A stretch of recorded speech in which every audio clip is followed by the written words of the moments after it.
dengan masalah modal. Mereka bilang mama nggak usah dikasih modal, cukup amangmu ini saja bapakmu.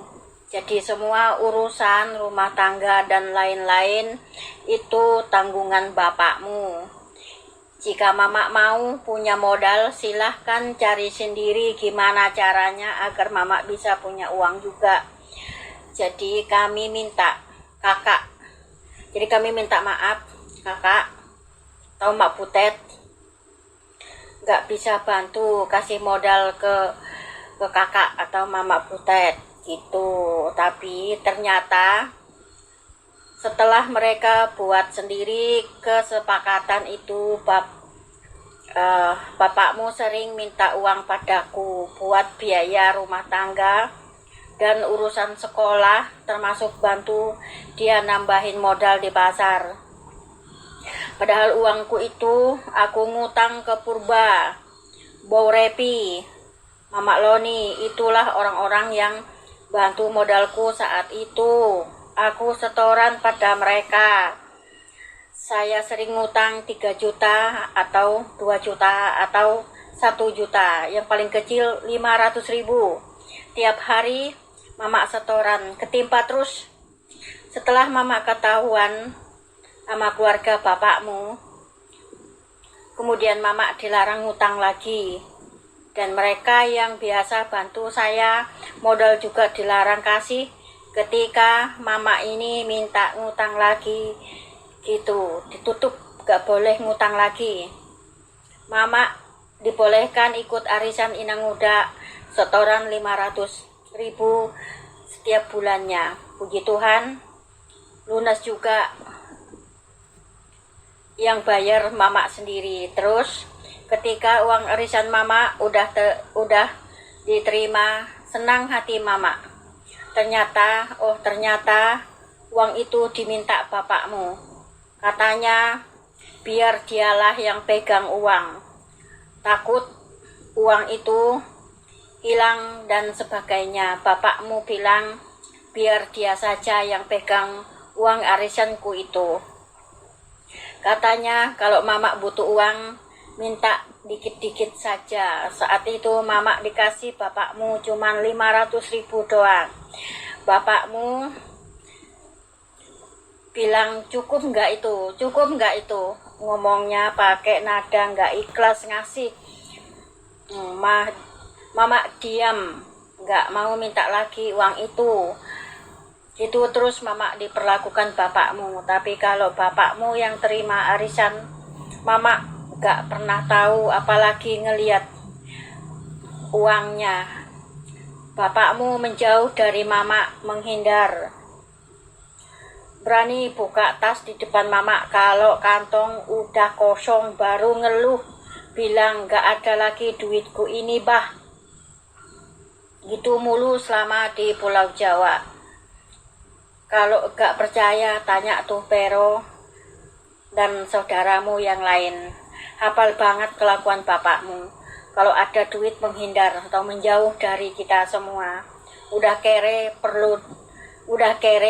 gak perlu dilambai, teko dewek. Bikin istri makin I love you, merasa cukup beruntung. Kalau mama nggak bisa memenuhi kemauan bapakmu, maka mama sering diusir dari rumah, disuruh pergi. Mama pernah kabur ke rumah Mama Loni, mau tidur di mana, malam-malam nggak punya rumah, akhirnya numpang di rumah Mama Loni. Nggak lama mama dijemput bapakmu, pulang ya Mak Butet, aku capek nih pulang kerja, harus masak, ngurus anak-anak dan lain-lain. Udah pulang yuk. Bapakmu bilang gak sanggup kerja sambil ngurus anak dan ngurus urusan rumah.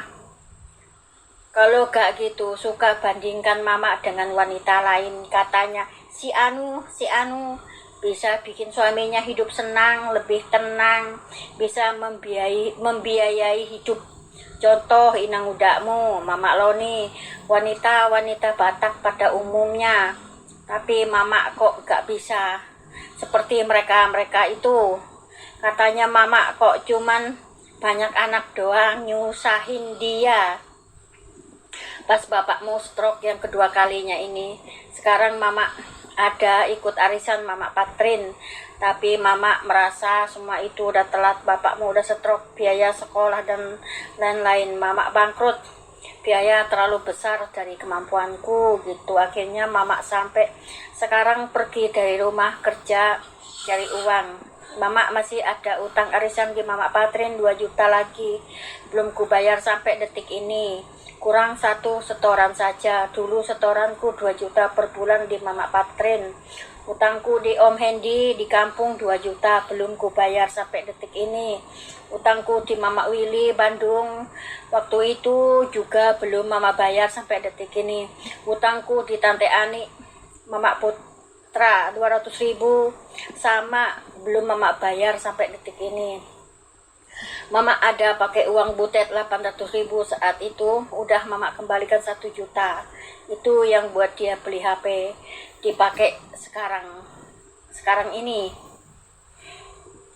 Moga mama tetap sehat dan umur panjang, bisa melunasi semua utang-utangku. Mama takut jatuh sakit dan mati, kemudian meninggalkan utang-utangku pada anak keturunanku. Kasihan. Memang semua utang itu untuk keperluan kita semua. Maklum namanya ibu rumah tangga, nanggung hidup sendiri. Kalau nggak nyari sendiri, nggak ada yang ngasih uang belanja, maka saat itu kita nggak ada yang bisa makan. Kebutuhan hari-hari itu penting daripada kelaparan. Dan saat itu perjanjian mereka, kalau mama nggak usah dikasih modal, cukup bapakmu saja gitu. Bisa nggak bisa itu urusan bapakmu atau amang. Dan mereka berjanji atas nama Tuhan agar saya percaya dan yakin dengan apa yang mereka katakan saat itu benar, bahwa untuk kedepannya mereka berjanji tidak akan menyalahkan mama ketika terjadi perubahan hidup dalam kondisi dan situasi apapun bentuknya. Kalau mereka tidak akan menyalahkan mama gitu, karena mereka sudah berjanji. Yang penting mama juga kalau mau punya modal atau uang, ya mama harus berpikir dan berusahalah sendiri gimana caranya mama agar bisa punya uang. Hanya itu saya buat. Ini saya buat agar Arki tahu dan paham tentang kehidupan mama selama ini, agar Arki tidak gagal paham ketika ada perkataan atau pembicaraan miring tentang mama. Mama akui dan ngaku bersalah, dan semua kesalahan itu mama terima dengan senang hati, penuh ikhlas, dan anggap kesalahan itu adalah kesalahan mama semua. Oke? Yang ada dalam pikiranku saat ini, jaga kesehatan agar tetap bisa bekerja dan mencari uang, walaupun sebenarnya tenaga ini udah nggak sanggup lagi. Mama kadang berharap ingin sekali ada seseorang yang bisa memberiku uang belanja untuk kebutuhan hari-hari kita, tapi itu semua mustahil bagiku. Mama sedih karena mama harus banting tulang, kadang bekerja dalam keadaan sakit pun tetap harus bekerja mencari uang. Jika mama berhenti kerja sehari saja, maka mama akan kehilangan 1 koin uang. Mama mohon Arki bacanya pelan-pelan dan diulang-ulang agar Arki gak salah paham dengan ucapan mama di SMS ini. Mama ingin Arki benar-benar paham dan lebih mengerti tentang kehidupan mama yang sesungguhnya. Dan bukan sekedar tahu saja, tapi lebih mengetahui tentang kehidupan mama. Kenapa sampai terjadi seperti ini? Ketika ada pembicaraan miring datang dari berbagai pihak, maka mama minta Arki bijak-bijaklah menyikapi semua itu. Kenapa mama aku pergi? Kenapa mama aku disalahkan? Kenapa mama aku belum pulang ke rumah? Kenapa mama kok kerja? Kenapa mama aku jadi seperti ini? Nah, Arki udah nggak pusing, apalagi bingung mikirin alasan-alasan mama kok dianggap bandel. Dan Arki udah tahu jawabannya semua. Perlu kita ketahui, hidup itu butuh uang. Sakit butuh uang, mati butuh uang, lapar butuh uang. Jika nggak punya sawah padi, semua butuh uang. Menurut Mama, orang yang berani bilang gampang nggak butuh uang, berarti dia nggak punya prinsip hidup.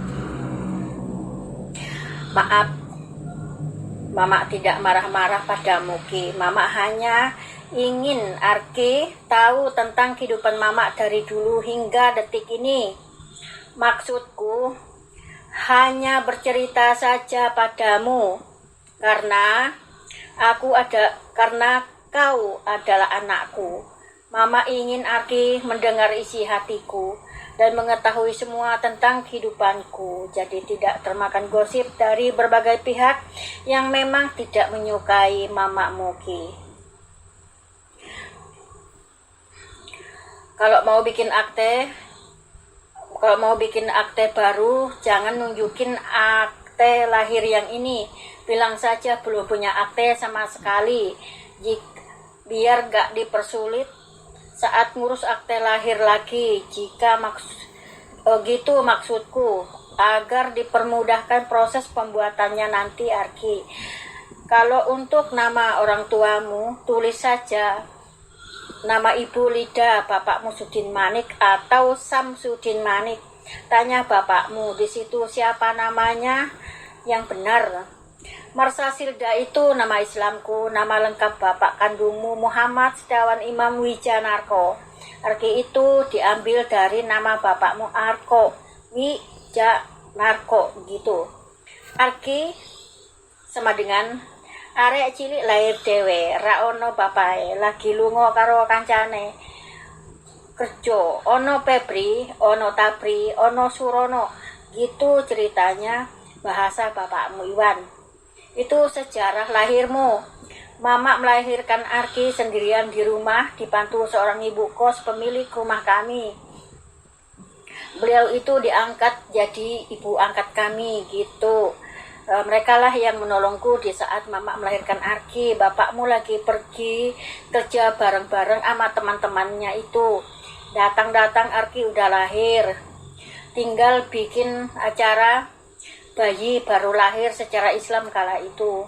Ada banyak foto kita di album di rumah. Kalau enggak rusak masa bayi dan sampai Arki bisa jalan. Foto bapakmu Iwan juga ada di situ. Kusimpan agar Arki tahu dan lihat wajah bapak kandungmu.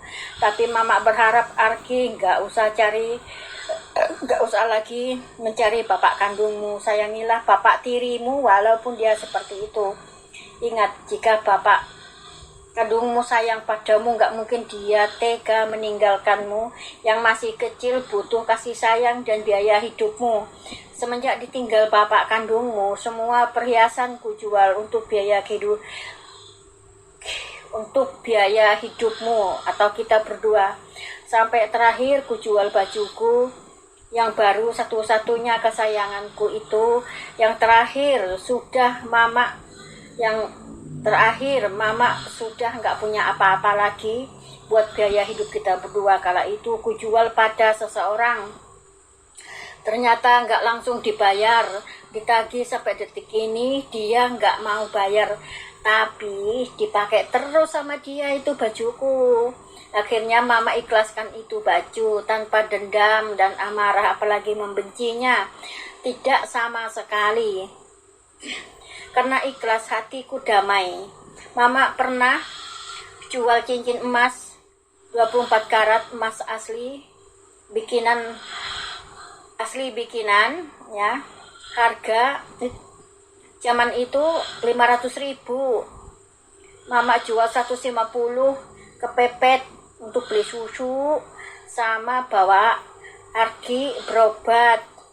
Mereka nggak mau nolong kalau nggak dijual murah padanya, karena mereka tahu Mama sedang butuh uang susu dan Arki sedang sakit saat itu. Mereka bersikokoh kalau mau dibantu itu cincin dijual murah saja katanya.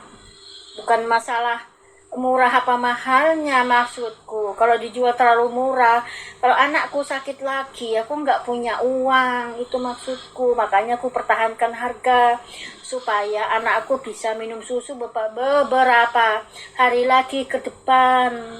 Aku minta tolong kepada mereka agar harganya jangan turun sekali. Karena itu emas murni, emas asli, bikinan. Cincin itu dibikin, nggak dibeli di toko gitu loh. Maksudnya nggak beli yang udah jadi, itu dibikin sendiri seperti itu. Jadi emasnya masih emas asli gitu. Jadi maksudku yang 500 itu paling tidak akan 3,5 lah dijual kayak gitu. Jadi kalau anak saya sakitnya belum sembuh, saya bisa membawanya berobat lagi seperti itu. Dan kalau susunya habis, saya masih bisa beli lagi karena saya kan waktu itu kan nggak punya pekerjaan kayak gitu. Anak saya masih kecil, saya nggak bisa kerja waktu itu. Mama saya juga tanggungannya banyak, juga sibuk kerja, nggak mungkin ku tinggal anakku begitu saja sama mama saya yang udah tua sakit-sakitan juga, tanggungannya juga banyak kayak gitu. Saya nggak tega sama mama saya, dan sisi lain juga saya juga nggak tega sama anak saya. Makanya saya mempertahankan harga cincin itu supaya kalau anak saya nanti dibawa berobat masih belum sembuh, saya bisa bawa berobat ke tempat lain, tapi saya masih punya uang gitu maksud saya. Kalau susu anak saya habis, yang saat ini habis, saya masih bisa beli lagi untuk diminum anak saya si Arki ini beberapa hari ke depan. Jadi anak saya tidak kelaparan, dia bisa saya bawa berobat kemana-mana seperti itu. Karena kita berobat itu kan, kalau mau yang lebih paten, lebih bagus kan biaya obatnya mahal. Kita nggak ada kendaraan, kita mau ke Barong Tongkok, mau ke Melak, mau ke Damai, mau kemana itu kan naik kendaraan orang, itu kan uang juga kayak gitu. Nah, oleh sebab itu saya mempertahankan harga, tapi karena mereka nggak ada yang mau menolong, sehingga saya itu udahlah seikhlasnya aja saya kasih. Yang penting untuk saat ini, sembuh nggak sembuh anak saya harus relakan ini cincin. Bagaimana lagi caranya saya mencari uang lagi, entah ngutang kemana untuk biaya anak saya satu-satunya. Anak saya yang semata wayang, anak pertama saya yang ditinggal bapaknya. Karena saya sangat sayang sama anak-anak saya ini gitu. Nah, inilah anak satu-satu, anak pertama saya kayak gitu. Saya belum punya anak yang lain, belum. Ini baru anak saya yang pertama, anak saya masih kecil gitu. Nah, mama ikhlas jual karena takut terjadi apa-apa pada anakku si Arki ini, anak kesayangan saya yang saat itu ditinggal bapaknya. Nah, seperti itu ya. Jadi saya sengaja menyimpan video ini, saya simpan di YouTube supaya ketika ada yang gagal paham dengan ucapan-ucapan saya di SMS ini bisa disetel kembali di YouTube. Karena saya simpan di YouTube, ini bisa awet sampai saya meninggal pun YouTube ini tetap aktif. Jadi bisa disetel berulang-ulang. Ya, bisa disimak sampai benar-benar mengerti, benar-benar jelas dan paham apa maksud dari ucapan-ucapan saya, kata-kata saya, supaya tidak ada yang selisih paham, gagal paham dan menganggap omongan saya itu adalah omongan yang jelek, omongan yang enggak baik, omongan yang negatif. Jadi kalau ini nanti disetel berulang-ulang, disimak berulang-ulang, didengar dengan baik-baik, diperhatikan baik-baik, maka akan mengerti apa tujuan dari omongan saya ini. Nah, itulah pentingnya kita punya video, punya YouTube, simpan di YouTube supaya kapanpun ucapan-ucapan kita itu bisa kita setel kembali. Jadi ada yang tidak bisa saya setel, tidak ada videonya. Satu, saya memang nggak punya HP. Dua, saya nggak punya uang buat beli HP. Ketiga, saya memang saat itu memang tidak mengenal dunia HP. Ya, cuman saya punya HP Nokia jadul. Itu pun saya masih makainya masih salah-salah, nggak tahu cara SMS, nggak tahu cara kirim SMS dan lain sebagainya, masih salah-salah seperti itu ya. Jadi saya belum ngerti yang namanya dunia Android, yang ada YouTube, pada Facebook itu ini belum ngerti saya. Jadi yang sudah berlalu-lalu itu saya nggak bisa nyimpan video karena saya nggak punya HP, ya. Jadi untuk masalah ucapan-ucapan perjanjian bahwa saat itu saya, Mama Roy, Bapak Parulian waktu itu lagi terima arisan, sering diucapkan kata-kata itu di rumahnya Mbak Yayu yang di meja sem itu kan rumah pertama kali kami ngontrak itu di rumah Mbak Yayu itu. Iya, kalau nggak salah. Iya, di rumah Mbak Yayu itu, rumah kita ngontrak pertama kali, ya pindah dari rumah Nang Uda ke situ. Nah di situ Mama Roy, Bapak Roy sama Bapak Perulian ini bikin perjanjian saat mereka mengantar uang arisan Bapak Perulian. Jadi aku tidak usah dikasih. Ya, jadi karena saya perjanjian itu nggak bisa saya rekam karena saya nggak punya HP. Itu. Jadi ya seperti itu. Jadi yang kedua, perjanjian itu di rumah Mama Roy sendiri waktu terima arisan juga. Bapak Perulian terima arisan juga. Jadi Bapak Perulian itu bilang, Bapak Perulian, Mama Roy sama Bapak Roy itu minta maaf nggak bisa membantu saya, yang dibantu cukup Bapak Perulian. Jadi atas nama Tuhan aja, di suatu saat atau ke depannya nanti suatu saat nanti mereka tidak akan menyalahkan saya ketika terjadi perubahan hidup dalam situasi dan kondisi apapun itu. Jadi tidak akan menyalahkan saya tentang keuangan. Kenapa saya nggak bisa ini nggak bisa, ya nggak bisa bayar sekolah lah, nggak bisa beli rumah lah, nggak bisa biaya itu inilah, tetek bengek dan lain sebagainya. Itu mereka udah janji tidak akan menyalahkan saya. Mereka udah menyebutkan atas nama Tuhan kalau saya mau uang harus cari sendiri. Nah jadi mereka ini ngasih saya arisan itu ada unsur keterpaksaan lah kayak gitu, seperti itu. Ya, karena melihat Bapak Parulian itu udah jatuh sakit, udah stroke 2 kali, biaya sekolah juga besar, anak juga banyak, si Pero juga punya anak, nggak ada yang nanggung. Di situ mereka menyadari ketika saya nggak bisa bawa Bapak Parulian itu berobat ke rumah sakit waktu stroke itu.